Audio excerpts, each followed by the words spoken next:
2005 का हुए समय था जब पहली बार गिफ्ट सिटी के आइडिया को कंसीव किया गया। और मुझे याद है शायद हमने इसका लॉन्चिंग टैगोर हॉल में किया था। तो उसके बड़े बड़े जो हमारे मन में डिजाइन थी उसके चित्र लगाए थे। तो मेरे अपने ही लोग पूछ रहे थे, ये होगा? इतने बड़े बिल्डिंग टावर बनेंगे? मुझे बराबर याद है। यानी जब मैं उसका मैप वगैरह और उसका प्रेजेंटेशन दिखाता था केंद्र के कुछ नेताओं को, तो वो भी मुझे कह रहे भारत जैसे देश में क्या कर रहे हो तुम? मैं सुनता था। आज वो गिफ्ट सिटी हिंदुस्तान का हर राज्य कह रहा है कि हमारे यहां भी एक गिफ्ट सिटी होना चाहिए। साथियों, एक बार कल्पना को करते हुए उसको जमीन पर धरातल पर उतारने का अगर हम प्रयास करें तो कितने बड़े अच्छे परिणाम मिल सकते हैं, ये हम भली भांति देख रहे हैं। वही कालखंड था रिवर फ्रंट को कंसीव किया, वही कालखंड था जब दुनिया का सबसे बड़ा स्टेडियम बनाने का सपना देखा, पूरा किया। वही कालखंड था दुनिया का सबसे ऊंचा स्टैच्यू बनाने के लिए सोचा, पूरा किया। भाइयों बहनों, एक बार हम मान के चले हमारे देश में पोटेंशियल बहुत है, बहुत सामर्थ्य है। साथियों, मुझे पता नहीं क्यों निराशा जैसी चीज मेरे मन में आती ही नहीं है।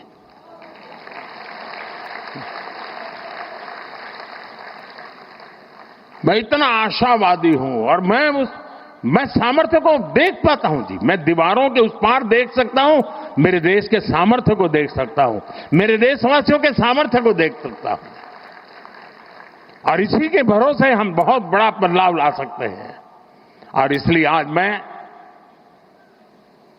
गुजरात सरकार का बहुत आभारी हूं कि आप मुझे यहां आने का मौका दिया है। कुछ ऐसी पुरानी बातें आज ताजा करने का मौका मिल गया। लेकिन आप विश्वास करिए दोस्तों, गुजरात की बहुत बड़ी जिम्मेवारी है। हम देने वाले लोग हैं, हमें देश को हमेशा देना चाहिए। और हम इतनी ऊंचाई पर गुजरात ले जाएं, इतनी ऊंचाई पर ले जाएं कि देशवासियों के लिए गुजरात काम आना चाहिए। दोस्तों, इस महान परंपरा को हमें आगे बढ़ाना चाहिए। मुझे विश्वास है गुजरात एक नए सामर्थ्य के साथ,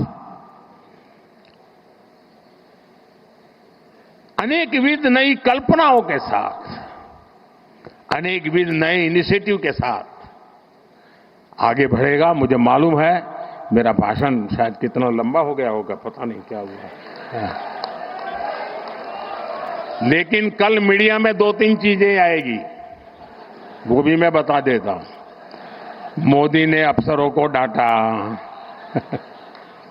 मोदी ने अफसरों की धुलाई की, वगैरह वगैरह वगैरह। खैर वो तो कभी कभी चटनी होती है ना, इतना ही समझ लेना चाहिए। लेकिन जो बाकी बातें मैंने याद की है उसको याद करके जाइए। और ये सिंदूर या मिजाज,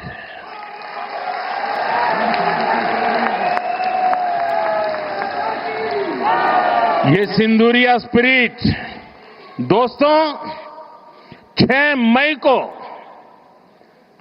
मई की रात ऑपरेशन सिंदूर सैन्य बल से प्रारंभ हुआ था। लेकिन अब ये ऑपरेशन सिंदूर जन बल से आगे बढ़ेगा। और जब मैं सैन्य बल और जन बल की बात करता हूं तब ऑपरेशन सिंदूर जन बल का मतलब मेरा होता है जन जन देश के विकास के लिए भागीदार बने, दायित्व संभालें। हम इतना तय कर लें कि 2047 जब भारत की आजादी के 100 साल होंगे, विकसित भारत बनाने के लिए तत्काल भारत की इकोनॉमी को 4 नंबर से 3 नंबर पर ले जाने के लिए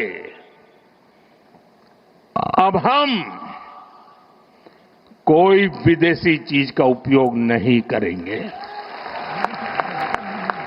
हम गांव-गांव व्यापारियों को शपथ दिलवाएं, व्यापारियों का कितना ही मुनाफा क्यों ना हो, आप विदेशी माल नहीं बेचोगे।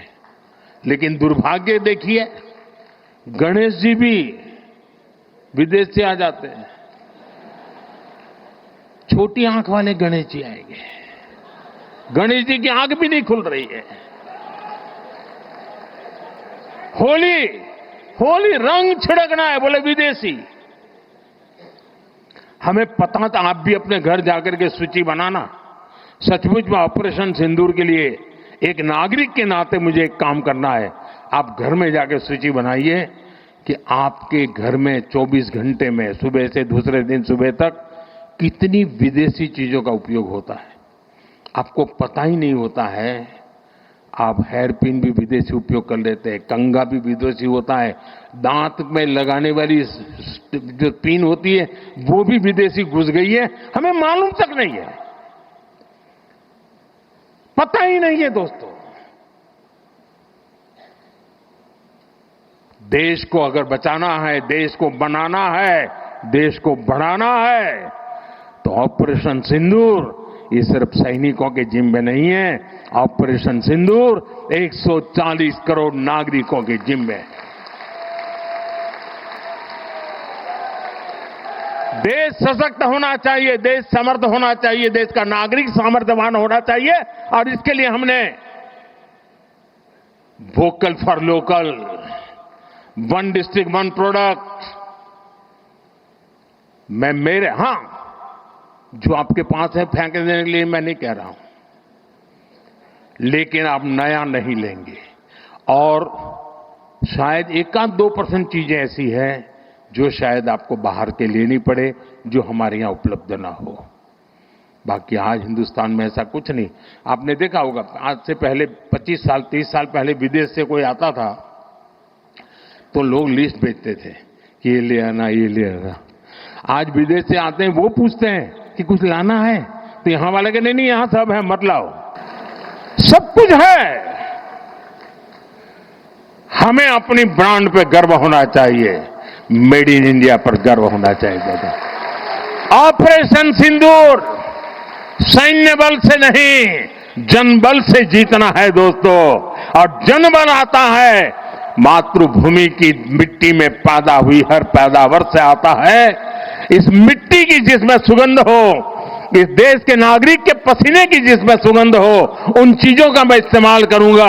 अगर मैं ऑपरेशन सिंदूर को जन जन तक, घर घर तक लेके जाता हूं, आप देखिए हिंदुस्तान को 2047 के पहले विकसित राष्ट्र बना के रहेंगे और अपनी आंखों के सामने देख के जाएंगे। दोस्तों, इसी एक अपेक्षा के साथ मेरे साथ पूरी ताकत से बोलिए, भारत माता की, भारत माता की, भारत माता की। जरा तिरंगे ऊपर लहराने चाहिए। भारत माता की जय, भारत माता की जय, भारत माता की जय। वंदे वंदे वंदे वंदे वंदे वंदे वंदे वंदे वंदे वंदे वंदे वंदे। धन्यवाद जी।